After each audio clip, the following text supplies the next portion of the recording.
Bonjour, je m'appelle Jérôme Davin, je suis animateur dans une structure d'éducation environnement qui s'appelle la Maison du Marais Poitevin. Alors, l'objectif de cette présentation est de définir le cadre dans lequel on pourrait utiliser un jeu au sein d'une séance éducative. En effet, en partant d'éléments de définition du jeu, ça permet d'éviter quelques pièges liés à la conception de jeux qu'on dit éducatifs, avec le risque de faire disparaître la dimension ludique, le plaisir de jouer, au profit d'un objectif d'apprentissage lié au jeu. Alors, si on essaie de définir le jeu, en dehors du fait qu'on considère que c'est un besoin vital qui a toujours été présent dans les différentes sociétés et qui participe à la construction d'une identité culturelle, on peut retenir les aspects suivants. Donc, le jeu est une activité qu'on dit dedans-dehors, c'est-à-dire qu'il est dans nos sociétés, pratiqué par des personnes physiques qui existent avec un matériel donné, mais qui nécessite la mise en place d'un cadre, d'une clôture ludique, on dit, qui permet de définir des règles, un espace et une temporalité différentes.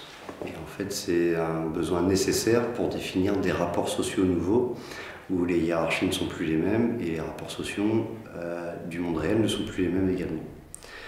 Le jeu doit rester une activité libre, c'est-à-dire que ça doit être un choix volontaire, on ne peut pas obliger quelqu'un à jouer.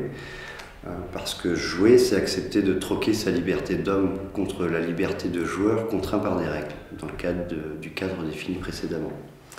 Donc il y a une forme de contrat ludique, et quand on accepte de jouer, on accepte de s'engager dans ce contrat. Le jeu est une activité incertaine, on considère qu'il y a une forme de contingence. Le plaisir de jeu repose sur le fait que des événements vont se dérouler ou pas, sans certitude. Il n'y a pas d'intérêt à jouer à un jeu dont on connaît déjà l'issue, le vainqueur ou le perdant. Il y a une notion de tension ludique et le plaisir de jouer repose sur cette tension. Qu'est-ce qui va se passer? Qui va gagner? Et ça oblige à s'engager face à l'incertitude, à expérimenter des comportements, à douter, à agir en fonction, à assumer des choix, même si parfois ils sont mauvais. Ce qui revient à appréhender la notion de risque, mais finalement sans risque, puisque si on a fait des mauvais choix, si on perd, on n'est pas mort. Donc le risque est limité et c'est ce que permet le jeu. Jouer est une fiction, le jeu est une fiction. On se raconte une histoire, on peut avoir une morale différente et différente des valeurs qu'on peut défendre dans le monde réel.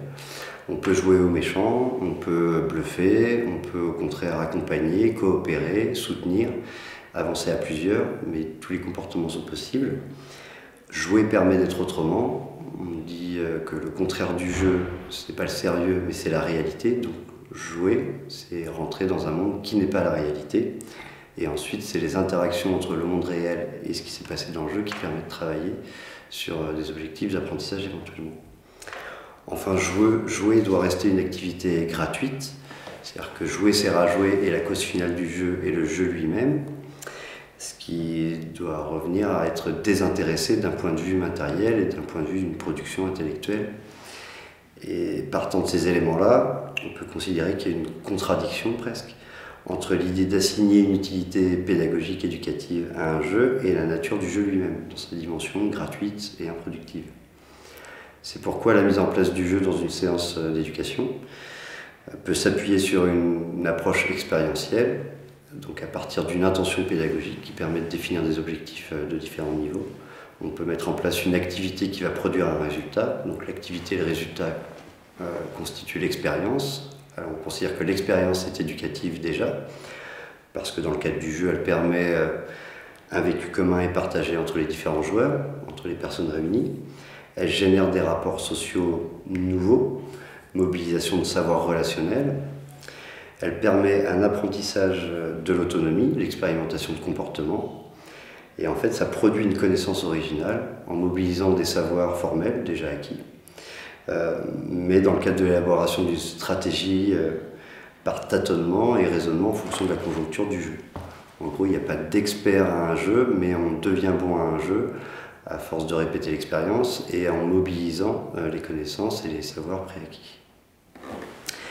Mais malgré le fait que l'expérience soit éducative, en travaillant avec un temps de retour sur l'expérience, en 3 phases, ça permet d'atteindre des objectifs qui n'étaient pas visés par l'expérience elle-même. Alors les 3 phases, on parle d'une première phase qui est l'expression du vécu. Jouer est une activité qui est impliquante et qui mobilise aussi sur le registre des émotions, et donc cette phase d'expression du vécu permet d'exprimer ce qui est de l'ordre des regrets, des reproches, de la frustration, du plaisir. Ça vous a plu, ça vous a déplu, etc. Et cette phase d'expression du vécu est nécessaire pour pouvoir passer aux phases suivantes. La phase suivante étant une phase de traitement cognitif où on travaille sur qu'est-ce qu'on a compris ensemble de l'activité qu'on vient de réaliser. Donc on peut questionner par un travail de discussion, de questions et réponses, et ensuite travailler sur ce que le jeu a représenté du monde réel. Donc sur un jeu qui mettrait en scène la migration des amphibiens sur un jeu de plateau avec un jeu de déplacement. On peut travailler sur les milieux qui ont été identifiés comme favorables ou défavorables au déplacement des amphibiens, à la notion de risque, à la traversée de voies de déplacement, etc. Et en travaillant sur le pourquoi, on peut affiner sur l'aménagement du territoire ou sur la biologie de l'espèce. Donc c'est pas la répétition des parties de jeu qui permettent de comprendre l'enjeu autour de la migration des amphibiens, mais bien le temps de travail après sur ce que les joueurs ont compris de la partie et de ce que le jeu représentait du monde réel. Et enfin, une dernière phase d'intégration personnelle permet de travailler sur ce que j'en retiens pour moi. En tant que joueur, j'ai fait des choix qui m'ont permis d'atteindre le succès ou d'arriver jusqu'au bout de la partie. Eh bien, dans le monde réel, c'est pareil, il y a un aller-retour entre la réalité et ce qui a été représenté dans le jeu. Je peux faire des choix qui, à mon tour, participent et sont favorables à la migration des amphibiens. Des actions de bénévolat associatif par exemple, que j'ai identifiées à travers des aménagements du territoire comme des passages amphibiens, ou des actions à titre personnel au sein de mon espace, mon jardin, qui deviendraient perméables à la biodiversité par exemple. Donc on atteint un niveau de sensibilisation encore un peu supérieur en travaillant sur ces trois phases-là. Le jeu en lui-même n'aurait pas suffi à atteindre des objectifs qui seraient de sensibiliser aux enjeux liés à la migration des amphibiens si on prend cet exemple-là. En conclusion, on peut considérer que le jeu s'inscrit dans une démarche qui permet l'appréhension d'un monde complexe. Les choses ne sont pas binaires dans le jeu, tout comme elles ne le sont pas dans la réalité. Il y a une complexité, une complémentarité des événements. Et donc le jeu requiert l'utilisation intelligente de connaissances qu'on avait déjà précédemment acquises, mais en jouant sur un aspect de transversalité et d'interdisciplinarité. Merci d'avoir regardé cette vidéo.